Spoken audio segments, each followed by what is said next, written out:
নজর রাখবো অন্যান্য খবরে। ২৬-এর বিধানসভা ভোটের প্রস্তুতি বৈঠকে অভিষেক বন্দ্যোপাধ্যায় আজ বিকেলে ভার্চুয়ালি বৈঠক করবেন অভিষেক বন্দ্যোপাধ্যায়। বৈঠকে উপস্থিত থাকবেন সাংসদ, বিধায়ক, জেলা সভাপতি এবং কোর কমিটির সদস্যরা।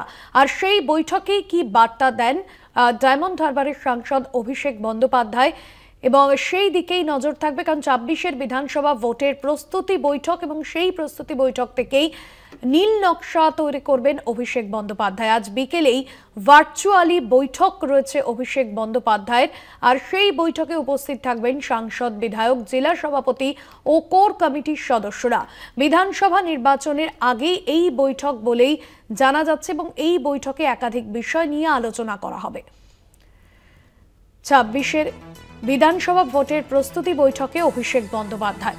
বিশেষ প্রতিনিধি দেবজ্যোতি ঘোষ রয়েছেন ফোন লাইনে। দেবজ্যোতি, আজকের যে বৈঠক, সেই বৈঠক কখন হতে চলেছে এবং কি কি বিষয় মূলত এই বৈঠকে আলোচনা হবে?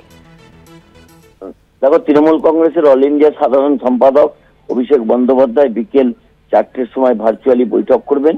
সেই বৈঠকে সমস্ত সাংসদরা উপস্থিত থাকবেন, জেলা সভাপতি, এছাড়াও বিধায়করা উপস্থিত থাকবেন, এছাড়াও কোর কমিটির সদস্যরা উপস্থিত থাকবেন।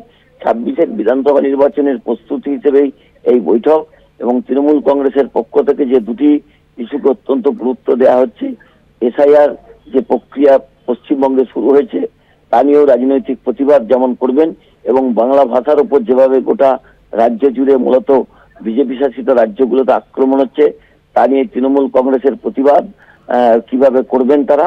এছাড়াও রাজ্যের কোথায় কোনো শ্রমিক আটকে আছেন কিনা, কোথাও কোনো পরিযায়ী শ্রমিক কোনো সমস্যার মধ্যে আছেন কিনা, সেই বিষয়েও কিন্তু আলোকপাত করবেন অভিষেক বন্দ্যোপাধ্যায়।